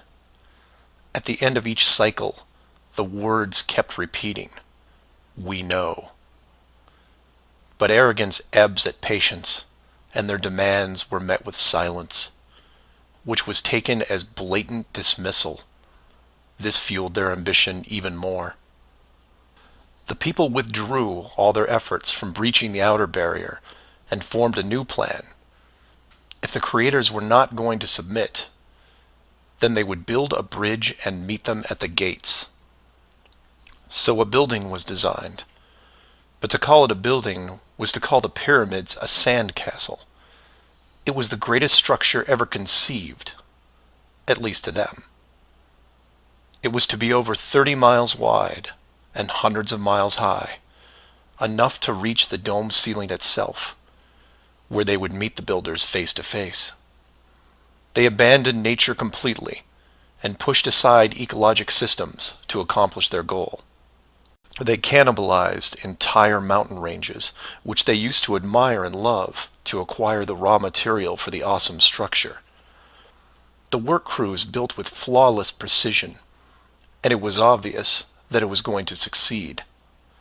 A bridge to the edge of the sky itself. The work would only pause long enough for the mighty armies below to look up and yell, "We come for you," so loudly that on a clear day you could actually feel the dome shake. And the creators, faced with their first great challenge, decided to start again. And the people were changed, their language fragmented so that the builders couldn't continue. The tower was dismantled, their technology removed and forgotten, and the people scattered. A new group was introduced to the dome, divided in every way imaginable, so that unity was next to impossible, and everything slowed down. Languages evolved and devolved into other dialects, and the languages produced text, which produced different forms of culture, and some amazing things began to happen, the most important of which was the arts. The dome builders saw the artistic pool develop into several distinct forms. Everything drawn in any medium on a flat surface. Everything molded that took on a three-dimensional shape. Everything that produced music. All things that make up the human form and motion. And all the written works. Pictures, sculptures, music, dance, literature, the arts. Driven by passion, it is the very essence of what is good in humanity. Once this was recognized, all dome methods put in place were to cultivate and enhance this process. Land masses were adjusted with geology and temperature to support every kind of terrain with Mountains, rivers, oceans, plains, forests, jungles, deserts, all of it stunning, all of it stimulating the human mind, nourishing it. And the modifications continued, with seemingly endless shades of weather. The sky was overhauled, a moon added, and layers upon layers upon layers of stars, so that one day, when the people were able to see further than their own eyes, there would still be something new to see. And the arts flourished, but there was a cost. The languages and division of cultures had put the population at odds, and wars were raging at regular intervals. The dome builders debated if the price was too high. Plans were drawn up to make more changes, until they noticed that the arts thrived even through the worst of conflicts, producing grace and beauty despite their burning world. It was wonderful and terrible at the same time, and the debate outside the barrier continued to intensify until a majority spoke out and said, "This world is a creative force, and we must see what it leads to. The barrier must be hidden at all costs." So the globe model was put into the population, and both science and religion adapted to it. The arts grabbed onto it like a new drug, the creative minds of the world exploding with new concepts. Their universe was now infinite, and the rules changed. Science then led to science fiction, which opened up everything else. Books, pictures, sculptures, dance, and music, all reaching deep into space. Decade after decade of wonderful possibilities, rising above the ashes that were at their feet. And it's not just the artists, it's everyone. You affect others, who affect others, who inspire others, who build it, paint it, sculpt it, sing it, who then put it up on a pedestal and hold it under the light and say, "This is a piece of who we are." And for every one of them, there are hundreds of others who, for whatever reason, were unable to express the songs and images and stories that are in their heads. Imagination is far more important than knowledge because it is limitless. It is your shield, your sword against the cruelty of destructive forces. There are those right now who live in chaos, whose life is surrounded by a swirling nightmare from which they think they'll never escape. These are the true warriors of the world, and they are far braver than me. I am humbled by those who suffer the most. Know that mountains were built for you. Oceans were built for you. All of this was built for you, your struggles, and your trials by fire. It may be today, it may be tomorrow, but one day the curtain will close and this stage will be struck. And when the dust settles, no matter where you are right now, you'll see the big picture and have new eyes, and you will be shown what wonder really is. And as you leave this most magnificent of theaters, heading towards the next, my hope is that you'll pause, look back at the stage and say, "I was actually in it, you know, right there in the thick of things, and it was a sight to see." Because it really is a hell of a ride. Imagine what the next one will be like.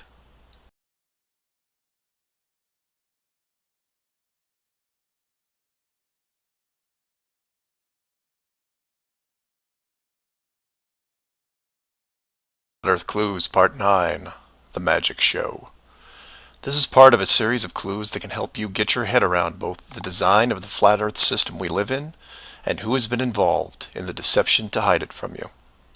This flat Earth perspective initially started out as a problem-solving exercise that was going to be built into Clue 7, otherwise known as the Long Haul.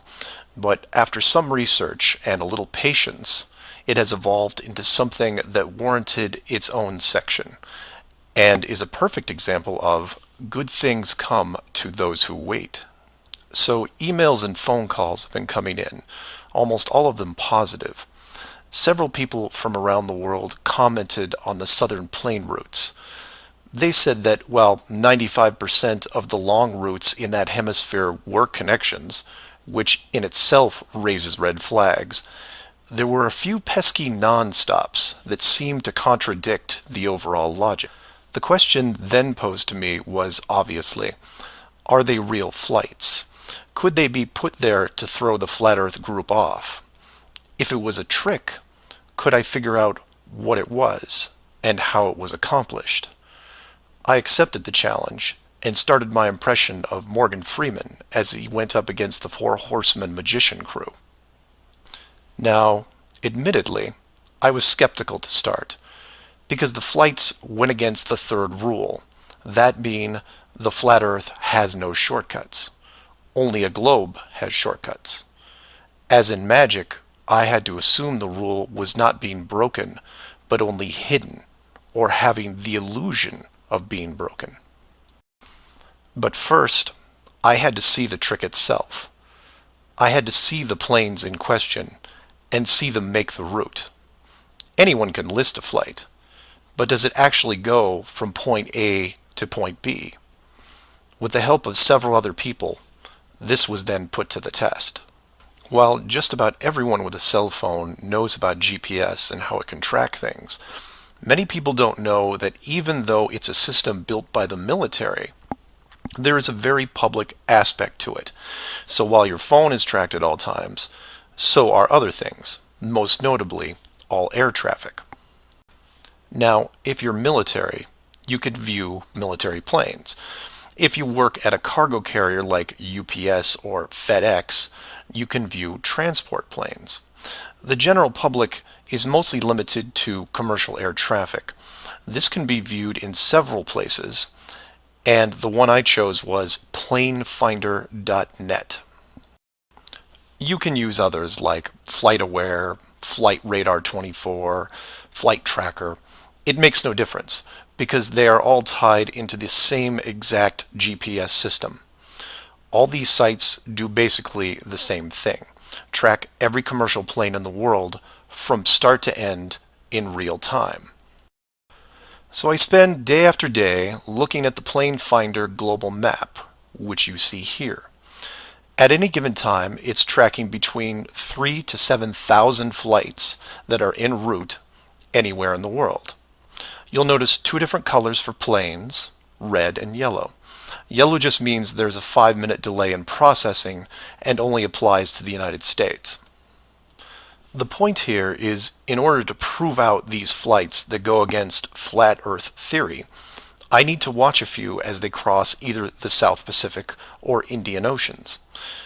The web page updates automatically, but just to be sure, I close and reopen the page every 30 minutes or so and wait for an ocean plane. And I wait, and I wait, and I wait some more.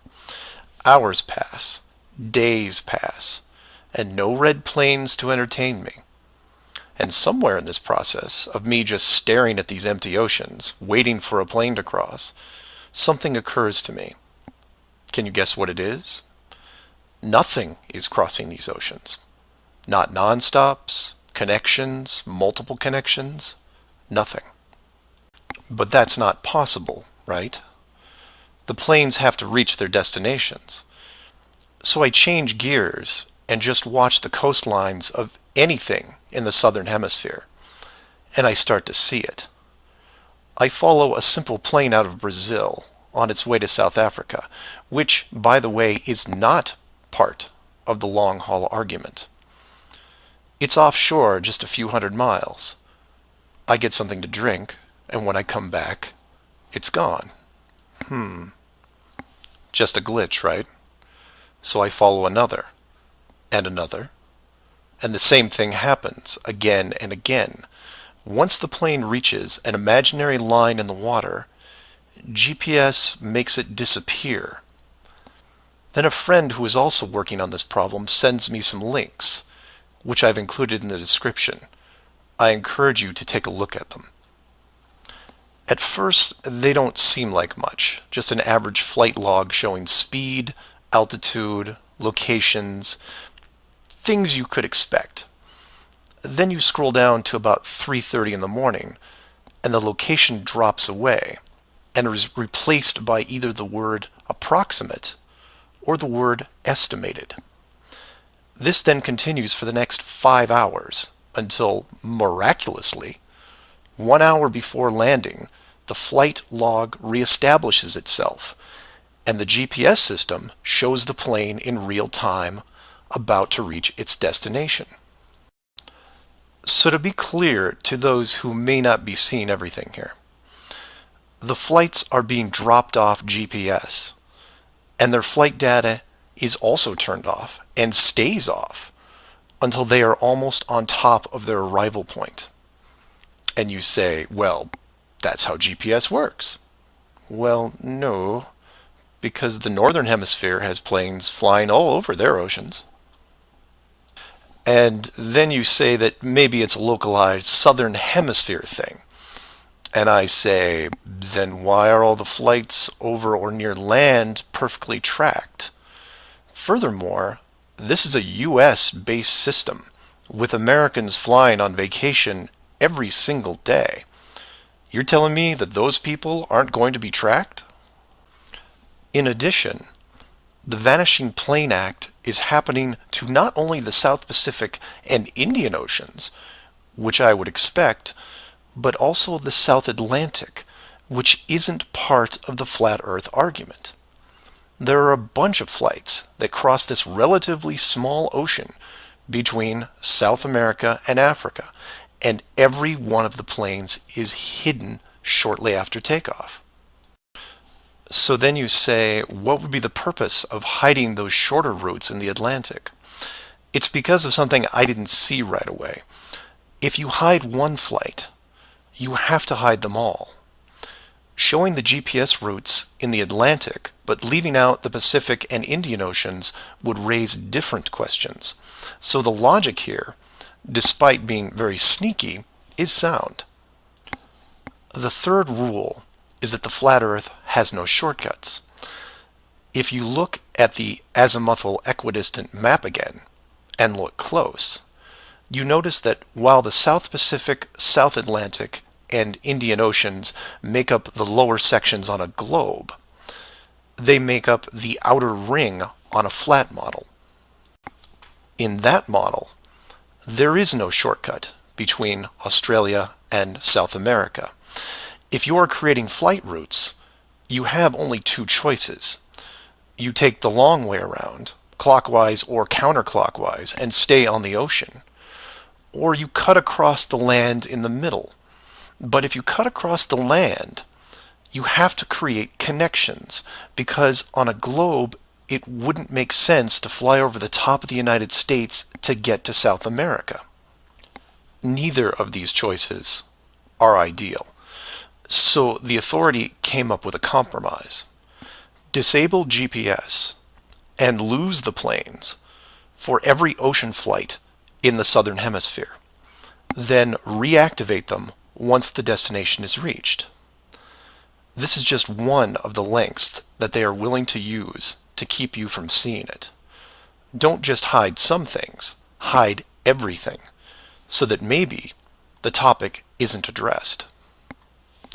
And some would come back and say, well, nice going.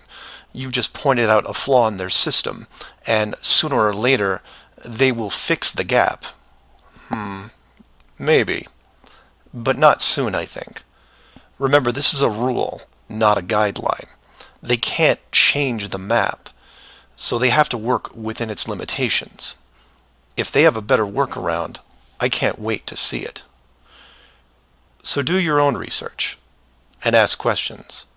Oh, by the way, welcome to the Flat Earth, and enjoy your flight. Flat Earth Clues Part 10, Hiding God.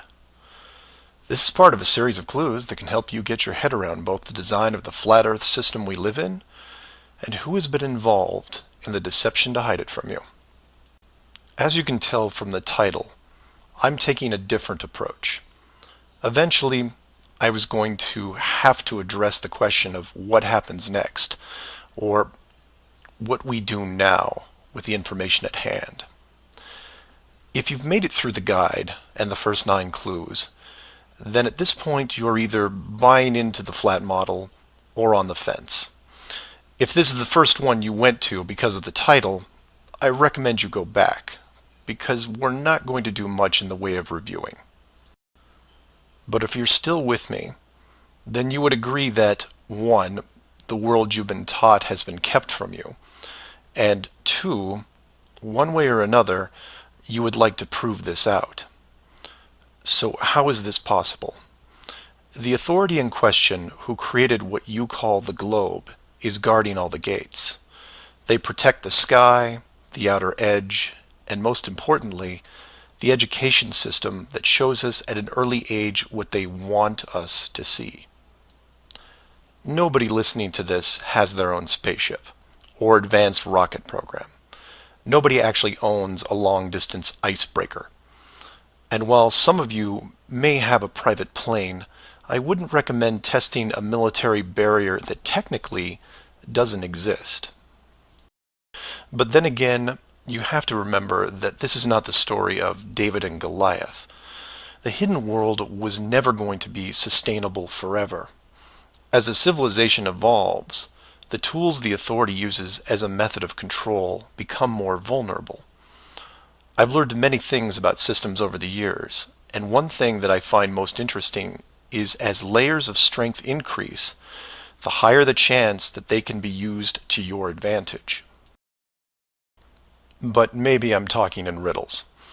I should be boiling it down to what can be done by showing you what's being hidden, what's important, and how it can be spread to others without looking like a crazy person. To be clear, and I can't stress this enough, do not start conversations with the word flat earth. Think of it like Fight Club. The first rule of Flat Club is that you do not talk about Flat Club. Before you started waking up and watching all these things, you were like me. You laughed and mocked everything that was flat earth. You may have learned faster than others, but the knee-jerk reaction by 99% of the people was created the day they sat down in a classroom and stared at the globe. Look at the videos, not just mine, but others who are putting forward some great arguments, and ask the questions that people can relate to. I'm going to introduce 3 very important questions that you can use, each with a statement that precedes it, and each statement is a motivation for a different group of people. If you don't fall into one of these 3 groups, then I guarantee you know people that do. The first statement is this: you are being hidden. What do I mean by that? Well, this goes back to Clue 7 and Clue 9, which talk about the flights in the Southern Hemisphere. If you are flying a plane over the Southern Hemisphere, your flight is not being tracked. How can this be used to find out the truth? It's simple, it's quick, and it costs no money. No matter what country you live in, send a quick note to your local, state, or federal representative and ask them this question: why are citizens of our country flying over oceans without the safety net of the GPS system? And remind them that GPS stands for global, not partial. Without GPS, anything could happen to your plane and no one knows where you are. And while you're at it, remind them that the GPS system was built by the United States Department of Defense, who never does anything small. The system that is in effect now has what appears to be huge, deliberate gaps in the Southern Hemisphere only. Do not mention flat Earth. Just voice your concern about the safety of you, your loved ones, and your fellow citizens. Will they get back to you? Possibly. Will they give you a satisfactory answer? Not a chance. Because they will only have what the military gives them. What this will do, however, is create a unique buzz in certain circles that may prove to be useful later. The more politicians or high-ranking officials you contact, the greater the noise. The motivation here, as you can tell, is general public concern. The second statement is this: Wealth is being hidden. What do I mean by that? Goes back to Clue 2 and every other mention regarding Antarctica. In 1954, it was announced on national television that the continent was just millions of miles of rich energy resources. And by 1959, it was sealed off like Area 51. How can this be used to find out the truth? By contacting anyone you know in either the petroleum, natural gas, or mineral industry. This means ExxonMobil, British Petroleum, Royal Dutch Shell, Chevron, ConocoPhillips, BHP Billiton, Rio Tinto, Glencore, Anglo-American, and there are many others. Find anyone in these companies and make inquiries about their prospects in Antarctica. Send them the link to the Admiral Byrd interview and ask them why, if there are no environmental conflicts regarding oil, gas, or mining, why aren't they allowed to even petition the idea, even when the world's energy resources are dwindling more every day? Put the sound of money in their ear. They may not be able to break through the decades of red tape laid out in front of them, but it will create a buzz from a different side, the motivation of greed, and of pristine resources just begging to be harvested. And finally, to preface the third statement, I need to thank all the people who have sent me stacks and stacks of biblical scripture, asking me to stop dancing around the title of the flat model and call the structure what it really is. And you know, they have a point. I have put myself at a distance because I want to reach people who are outside of religious faith and even outside of general conspiracies. But for all those spiritual groups who have contacted me, I can now, however, say with conviction that this third statement is this: they are hiding God. Despite what labels I put on the flat model structure, the oldest names are from the oldest texts, one of those being called the firmament.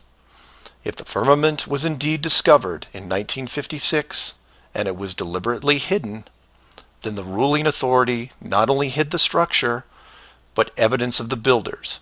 And by builders, I mean creators, and by that, I mean what people define as God. Hiding God could be considered one of the worst ideas of all time. And if you are a person of great or small faith, you have a vested interest in any evidence that would solidify and vindicate your years of dedicated service. If a structure was found that had, for all intents and purposes, the handprint of God on it, then the ruling authority has no right to keep it from you. There are billions of people on this world who have personally dealt with the concept of God and would like to know for sure if these beliefs are well placed. Or, in short, you want to know the meaning of life. It's out there, and it's been hidden from you. Your motivation is clear. Go to your church leaders, your congregation, and tell them science probably found evidence of God in 1956 and decided to keep it a secret. If you know people of religious power, send this up the ladder. Get the word out and see what comes back. Between these three statements and questions, people will talk to people who will talk with others and eventually reach someone who knows. This isn't a grassroots or groundswell movement that takes a long time, because the system that has been used to mold and control you these past years has been based on speed, and by that I mean real time. All it takes is a single video, a memorandum, one whistleblower, one key person, and everything changes, not in months or weeks or days, but hours. And in those hours, everything changes because of the speed. People all over the world wake up and look at the sky with new eyes, and things start to get better. One person, that's all it takes. One person to come forward and share what has been hidden for so long. Maybe someone who is tired of all the games. Maybe someone who has gone year after year burdened by such a heavy secret. Maybe you, who are listening right now, who is looking for a reason to come forward.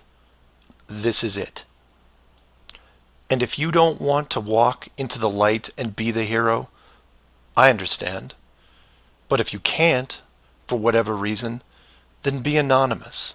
Share the message and help us make this world better, because it can be better. For everyone else, give this person an opening. Give them the opportunity and give them the support they need to help reclaim what's left of our civilization, because we need it now more than ever.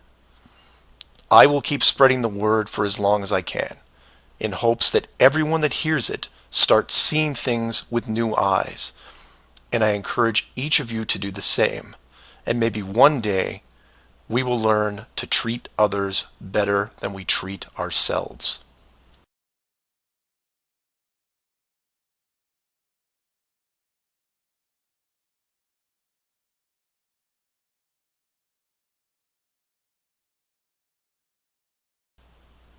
Flat Earth Clues, Part 11, Souls in the System. This is part of a series of clues that can help you get your head around both the design of the flat Earth system we live in and who has been involved in the deception to hide it from you. This clue looks into the recent past, or more specifically, an odd but interesting piece of conspiracy lore.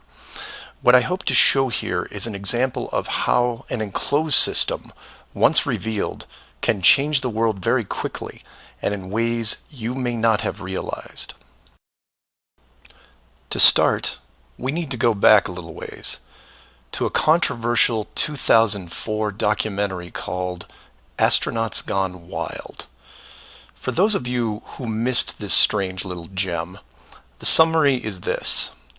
The producer-director Bart Winfield Sibrel went out to prove that all the moon landings were elaborate hoaxes.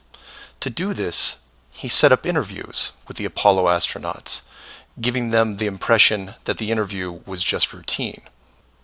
He then produced a Bible and asked each of the astronauts to swear on the book before the interview started. The interview was then supposed to be a series of detailed technical questions designed to trip up the astronauts. During the process, there was quite a bit of tension and some very uncomfortable moments, including one actual fist fight.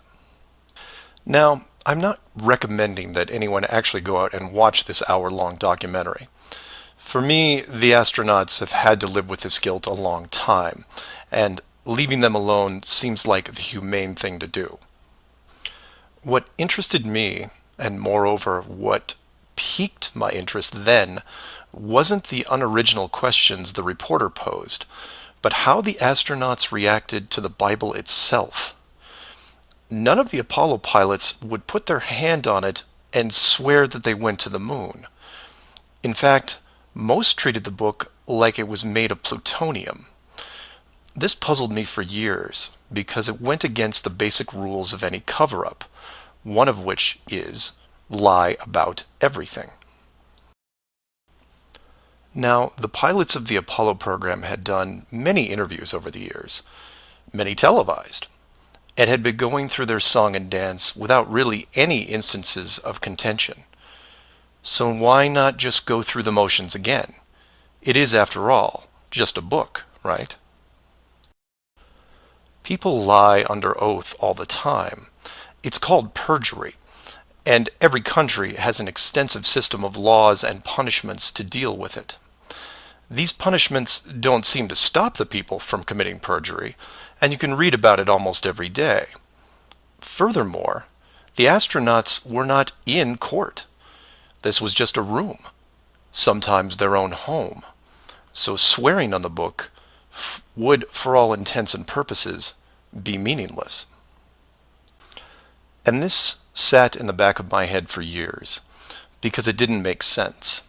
Why would astronauts, trained by a very large military science program, be afraid of just putting their hand on the book and just tell one more lie. Well, for them, it may have been more than just a book. It may have been a symbol of something much bigger. You see, for you, me, and almost everyone else, a holy book is a symbol of faith because the creator or creators have yet to be revealed. But if you knew that the creators were real, then the book becomes something much more tangible, more relevant, more sobering. Or more to the point, the Apollo astronauts would have been let in on the enclosed system during their tenure with NASA, and over the decades, this system created certain truths for these men, one of which is, someone could be watching. Now, whether the builders/creators are actually watching every little thing we do can be debated, but if you have proof that they are real, then the thought of your every move being scrutinized is a very real possibility. This is what you and I may suspect, but don't feel. The Apollo pilots, however, are a different story. If they were shown how the world really looked, then their attitude towards the book takes on a whole new meaning. In fact, it didn't have to even be a Bible.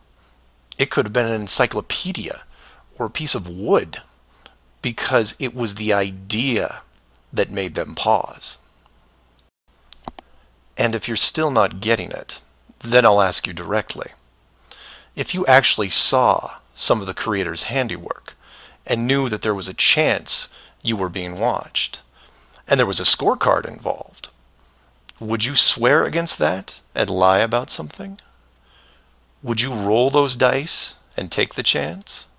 Or to put it another way, everyone has gotten frustrated about something, then looked up and cursed the sky. Would you still do that if you knew that a creator was up there and possibly listening? That's just one example of how knowledge of the enclosed system changes people. The astronauts didn't want to roll the dice and lie because there was a real fear of retribution. And while they were confident that a bolt of lightning wasn't going to strike them down, they also weren't going to push their luck. And we all take on the same approach in daily life. Everyone who drives has run a stoplight. We know when we see the yellow light that it's too far away, so we hit the gas and hope for the best, especially if the traffic is light and we aren't putting anyone in danger. But you take that very same intersection and put a red light camera on it, well, then things change, don't they? Do you hit the gas and roll the dice? Not a chance. You hit the brakes and hope that you can stop in time because you are being watched. You may not be a model driver by any sense of the word, but you understand this rule and this place, and you don't break it. And this one aspect is why I'm pushing so hard to see the enclosed system revealed. Because as a civilization, we seem to be only as good as what we can get away with. This isn't an issue with freedom, it's an issue with doing the right thing. You know that running red lights is a bad idea. The camera is a reminder of that. Imagine all the things that would change for the better if the enclosed system was revealed. Would you lie to hurt someone? Would you rob a bank, commit fraud, or embezzle? Would you steal anything unless your life depended on it? And while people would still get angry and fight, would they maim each other? Would they kill? Would anyone knowingly commit murder? Would you bully or extort people for profit? In fact, knowing that the world was created, would you do anything malicious towards anyone? If the world is not a globe, but instead enclosed, then wars end. Hate crimes end. Maybe not overnight, but quickly. Because you may be, for the first time in your life, actually accountable for your actions. You realize now that you are a very real soul in this enclosed system, And you have a responsibility towards your fellow man, one that can be boiled down into one simple rule: treat others better than you treat yourself. This is why it's so important to show the world as it really is. This is why I am asking the authority itself to open the door and let this secret come through. You've kept this hidden for too long, and the people who live here with you have been through enough. This isn't about money or power anymore. It's about our very souls, the essence of who we are. Wealth and titles don't define your heart. Hiding the entire world may have seemed like a good idea at the time, but we have gone way beyond that. Have you actually seen our home recently? This needs to be fixed, and it needs to be now. The people won't forget the deception, but they will forgive you for it, because a truth like this will make them more noble, something we should have been since the beginning.